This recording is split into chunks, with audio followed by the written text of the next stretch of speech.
Bonjour à toutes et à tous, j'espère vous retrouver en pleine forme. Toujours dans le cadre de vous préparer à l'examen, j'essaie toujours de choisir des examens ou bien des exercices plus ou moins compliqués dans le but de vous montrer comment on fait appliquer bien sûr la loi dynamique. Donc je vous parle bien sûr, chers étudiants et étudiantes de la deuxième baccalauréat. Donc je vais aborder avec vous ce sujet qui est très intéressant. Donc il est devant vous. Donc essayez bien sûr de stopper la vidéo et pour la lire d'une façon plus ou moins bonne ou bien lente et vous allez répondre aux questions bien sûr.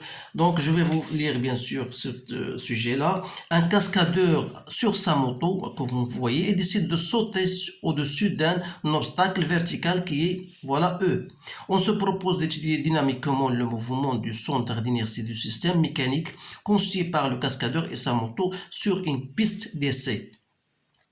Donc la piste d'essai est constituée d'une partie rectiligne horizontale AC, d'une partie CD inclinée d'un angle alpha par rapport à l'horizontale et d'une zone de chute bien sûr comportant un mur ou bien un obstacle E de longue hauteur L situé à une distance D de l'axe vertical passant par le point D comme vous voyez ici. Alors la masse totale du système, on vous donne AC, on vous donne L, la hauteur L, et on vous donne la distance D. Bien sûr, on vous dit ici une chose importante, c'est qu'on néglige les frottements. Alors, une fois vous avez bien compris la situation, bien sûr, comment les choses se passent, donc on va passer aux questions. Donc, les questions, voilà. Donc, étude des mouvements du système sur la partie horizontale AC, c'est-à-dire on va étudier le mouvement sur cette partie AC. Donc, à l'instant t égale à 0, le système il part sans vitesse initiale. Alors, lorsque vous lisez, bien sûr, il faut bien noter ces choses-là. D'une position où son centre d'inertie coïncide avec le point A. C'est-à-dire que le système-là, il prend son départ à partir du point A. C'est-à-dire, à l'instant t égale à 0, la vitesse en A égale à 0. Alors là, c'est la vitesse initiale. Au cours de son mouvement, le système est soumis à une force horizontale constante d'intensité, voilà, ayant le même sens du mouvement. La trajectoire est rectiligne, voilà, c'est déjà fait. Alors, pour étudier le mouvement de G entre les points AC, on choisit le repère AI. Voilà le repère AI. Voilà. Le repère AI lié à un référentiel terrestre considéré comme galiléen. Donc, à l'instant t égale à 0, xg égale à xa égale à 0. Voilà les conditions initiales. Alors, en appliquant la deuxième loi de Newton, montre que le mouvement de G est rectiligne uniformément varié et que la valeur de l'accélération du mouvement est égale à 4 mètres par seconde au carré. Alors, je vais répondre tout de suite à cette question-là parce que ce sont des questions qui se posent toujours généralement. C'est la première question qu'on doit vous poser le jour de l'examen. Donc, il faut savoir la seconde loi de la dynamique, comment l'appliquer, bien sûr. Parce que si vous ne savez pas cette loi, vous ne pouvez pas répondre à l'exercice. Allons-y. Donc la seconde loi vous dit que la somme des forces appliquées sur un système égale à MA. A, bien sûr, A de centre d'inertie. Alors, comme le solide ou bien la moto ou bien le système étudié, il est soumis à une force constante horizontale, vous savez, il est soumis à son poids et soumis à une réaction du sol. Donc, tout ça égale à M à G. Alors, une fois j'ai cette relation-là vectorielle, je dois la projeter soit sur l'axe OX, soit sur l'axe OY. Donc, si je le projette sur l'axe OX, bien sûr sur AI, voilà, vous savez que le poids est perpendiculaire à I, donc sa projection orthogonale sera 0. Il reste F uniquement F, donc R, bien sûr, on a négligé les frottements, donc F égale à M à G, d'où AG égale à F sur M. Donc F étant constante et M étant constante, donc tout ça c'est une constante, donc il s'agit bien d'un mouvement uniformément varié. Alors là, la question 2, ou bien la question qui va suivre, montre que l'accélération, bien sûr, égale à 4 mètres par seconde au carré.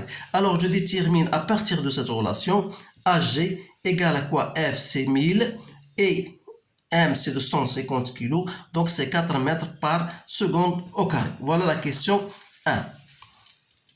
Maintenant, voilà. Deuxième question, déterminer les expressions numériques de la vitesse instantanée G, de la vitesse. Donc, toujours, ce sont des choses qu'on apprend. Vous avez la vitesse en fonction de temps. C'est quoi? C'est AG de t plus la vitesse initiale. Comme la vitesse AG en 0, c'est la vitesse en A égale à 0. Donc, il reste AG fois t. Donc, AG égale à 4. Donc, c'est 4t. Donc, voilà VG de t. Voilà l'expression de la vitesse en fonction du temps. Donc, B. L'équation horaire, toujours, il faut apprendre XG en fonction du temps d'une façon générale. C'est 1 demi AG t au carré plus V0 VG0 t plus X AG0. Or, X à l'instant t égale à 0, c'est XA égale à 0. La vitesse G0 égale à 0. Donc, il me reste X, G en fonction de temps, c'est 1 demi AG t au carré. Donc, vous faites votre application 4 sur 2, c'est 2. Donc, c'est 2t au carré. C'est donc une question simple. Alors là, je passe à la question 3. 1.3. Trouver la durée mise par G pour parcourir la distance AC. Voilà, pour parcourir la distance AC. Donc, lorsque la moto arrive au point C, c'est-à-dire il arrive à un instant que je peux appeler T de C. Alors ici, j'ai un temps T0. Donc, TC moins T0, c'est ce qu'on appelle delta T. Donc, pour répondre à cette question, donc qu'est-ce qu'ils vous disent? Voilà, ils vous disent, voilà, déterminer l'instant, la durée delta T. Alors, pour déterminer delta T, voilà, je vais à partir de l'expression lorsque le solide ou bien le système arrive à un instant donné à t de c, c'est quoi? Il va parcourir une distance AC qui est égale x d'après ce que nous avons vu, c'est 1 demi, donc c'est 2t c au carré. Alors là, je peux déterminer tc qui n'est autre que delta t, c'est-à-dire c'est racine de quoi? Tc au carré, c'est quoi? C'est xg, c'est-à-dire c'est AC sur 2 en racine. C'est bien ça. Donc, il suffit de faire votre application numérique. Donc, TC, donc c'est AC. J'ai déjà, on vous a donné AC, c'est quoi? 98. Donc, 98, voilà, 98 sur 2. Donc, j'ai trouvé 7 secondes. Voilà. Bien sûr, je vais vous, pour cette occasion, je vais vous dire, je peux travailler d'une autre méthode. C'est-à-dire, si j'applique, par exemple, la variation de l'énergie cinétique, ça, si vous le connaissez bien sûr, entre A et C, c'est 1 demi M VC au carré moins 1 demi M VA au carré. Ça égale à 0. La variation de l'énergie cinétique n'est autre que le travail de tous les forces appliquant. Bien sûr, c'est au travail de F parce que le travail du poids égale à 0 et on a négligé les frottements. Donc ça, c'est F fois AC. De là, je peux déterminer la vitesse en C qui est égale à 2 F AC sur M en racine.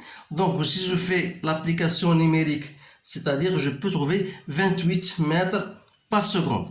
Alors, connaissons la vitesse en C, c'est en temps TC. Ça, c'est quoi? C'est AGTC.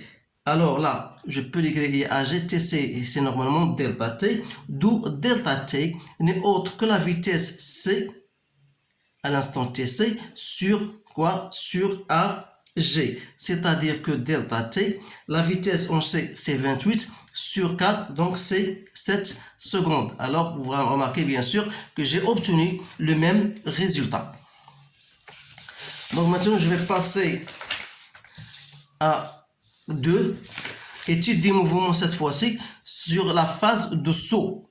Le système quitte, voilà, le système, on vous dit voilà, le système quitte la piste inclinée, voilà, cette piste inclinée, avec une vitesse VD, formant un angle alpha avec l'horizontale, pour sauter au-dessus, bien sûr, pour sauter au-dessus de l'obstacle E. On étudie le mouvement de G dans le champ de pesanteur uniforme dans le repère OIJ cette fois-ci. Voilà, OIJ. liées à un repère galiléen, bien sûr. Les expressions des équations horaires sont les suivantes. Ici, on vous donne les équations horaires, c'est-à-dire x, g en fonction du temps, c'est 18,8 t, bien sûr, et on vous donne y, g en fonction de temps, égale à moins 4,9 t au carré, plus 19,8 t, plus 10, bien sûr, en mètres. Trouvez l'équation de la trajectoire. Alors là, c'est ça, c'est une question typique. Alors, pour trouver l'équation de la trajectoire, il suffit de trouver y en fonction du x. Alors, pour cette raison, pour répondre à cette question, il suffit d'à partir de votre relation x en fonction du temps, de déterminer t, c'est-à-dire c'est x sur 19,8, et remplacer donc y pour déterminer y en fonction, bien sûr, de x. Vous allez trouver moins 4,9 t au carré, c'est-à-dire c'est x sur 19,8 au carré, plus 19,8 fois t, c'est x sur 19,8, plus 10. Alors là, vous faites votre calcul, j'ai trouvé moi moins 0,0125 x au carré, plus x, plus 10. Voilà l'équation horaire. Maintenant, voilà, de trouver l'équation de la trajectoire. Montrer, ça c'est une question très importante, montrer que le centre G du système passe au-dessus de l'obstacle. Donc, passe au-dessus de l'obstacle. Que ça veut dire cette question-là?